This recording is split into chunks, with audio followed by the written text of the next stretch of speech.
Morning, guys. Welcome to Coffee Chat. Well, guys, I am like pulling some really early mornings and some super late nights. I'll tell you what, getting this whole solar deal together, I'm excited about it. I'll tell you, I really am. But it takes a lot of effort, and boy, do my muscles ache. And I'll tell you what, some of the bruises, you get a little bang here, hammer hits there, whatever, are just phenomenal. Again, I got cuts all over, scrapes all over my hands and stuff like that. Boy, it makes me feel like I was 35 again when I would, twisting wrenches and all that kind of stuff. And it's actually quite exciting, but boy, I can't wait till it's totally finished, to be sure. And I'm going to have a nice long soak. I'm going out there, man. I'm getting a serious massage, no doubt. Guys, article that I was reading this morning, boy, I'll tell you what, is it ever, it's one of these biggest eye openers. Now, of course, the article I'm talking about here is an article that I found on The Hedge. And what they were talking about is how a lot of the biggest product at your grocery store are not the groceries in the store. The biggest product that those grocery stores are selling is the marketing data that they collect on you and I as we go out there and do our groceries. Now, most of us usually go to the same places all the time and buy our groceries at pretty much regular intervals. Well, once a week, maybe once every 2 weeks, or maybe, like that, and then odds and ends and what.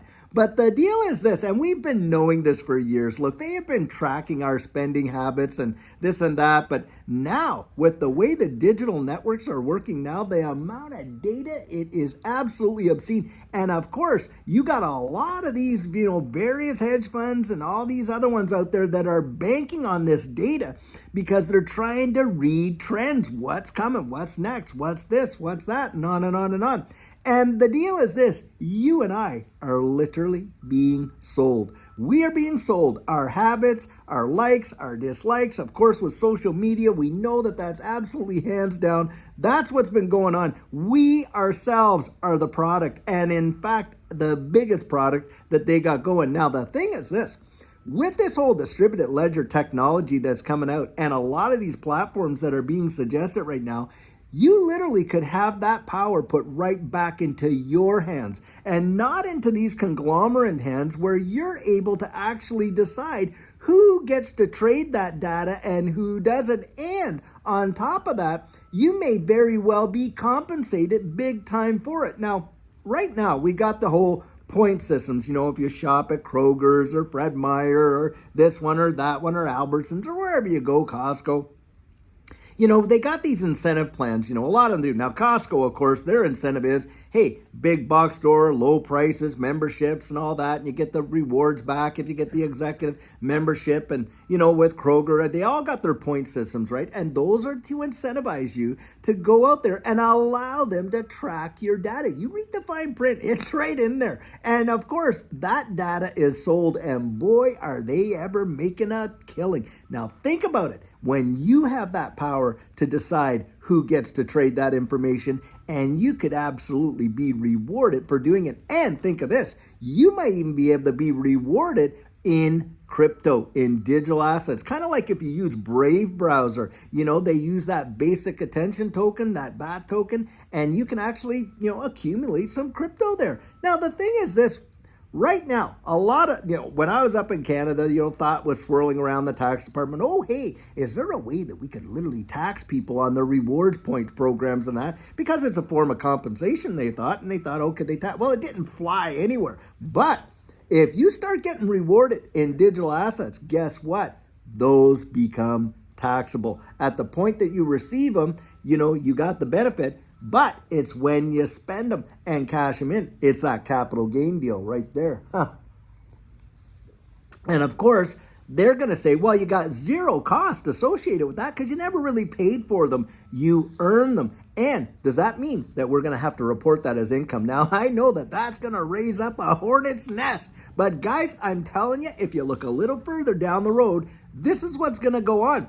Now, there are some obvious positive benefits, aren't there? Number one, you have jurisdiction over your collected information and data and that kind of stuff. And number two, you can be compensated for it. Now, the third thing there is, though, hey, you can be seriously tracked, can't you? Now, are you willing to acquiesce that liberty, right? your anonymity for those compensations. Well, a lot of people do. In fact, right now, look at our phones and all the apps. I mean, why does a calculator, you download a calculator app, or like I did, a level app, a leveler to, on my phone to see the levels of this and that and all that. Why does that need to have access to my contacts and my chat history and all that kind of nonsense just so I can use it? Guys, come on. It's not the application that they're really wanting you to use. It's the data that they're mining. They're after you. You are a gold mine, to be sure, and they want your data in a big way. It is so, so valuable. And it's been going on from time immemorial.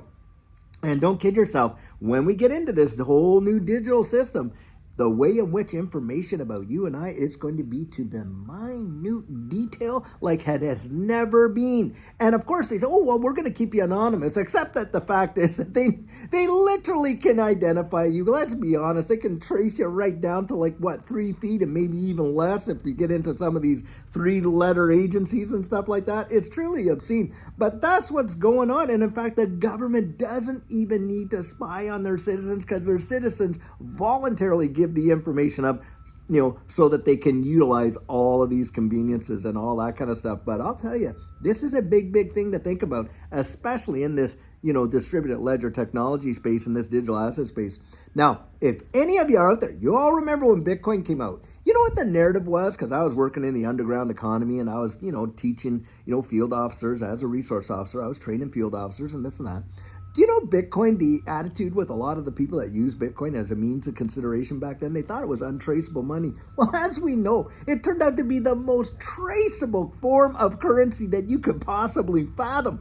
And I almost believe sometimes that it was put out there by the powers that be, allowed to exist, just so they could get a foothold, or actually a stronghold in this whole space. And boy, did they ever track people like crazy. And it was certainly hey, look at that whole Silk Road deal. What happened there? Boy, did they caught the guy. I think it was in a library or something like that, but they knew exactly when to nab him and the whole bit. And it was something obscene. Now, in that case, I think that guy took the biggest hit. And I don't even think it was true justice, really. Not to say he shouldn't face any penalty, but what they slammed on him in comparison to what other people have done, and you got literally, some of these big-time players being fined billions of dollars for manipulating markets, but this poor slob, he gets to go to jail for practically the rest of his life. Guys, I don't know. But anyway, just throwing that out there. Lots of changes coming in this space. Guys, keep your ear to the ground. Things are really happening, and they're happening fast. The changes that are coming upon us so, so fast. And you are going to be making some decisions down the road that you didn't think you'd ever have to make about, hey, who's going to have jurisdiction over your information, and how could you benefit from it? And are you really willing to, acquiesce a lot of that anonymity in order to get that benefit? Are you willing to do that? Anyway, guys, I sure hope you're having an amazing day until later on when we have a fantastic video for you. And by the way, boy, did Judy knock those interviews right out of the park. And I'm not just saying that because she's my wife. I'm saying that because I watched them and they were phenomenal. And if you haven't seen them, you go watch those interviews that she did with Black Swan Capital. It's part 1 and 2. You'll really love it. I truly believe that. Anyway, guys, until later on, have a great one and take care.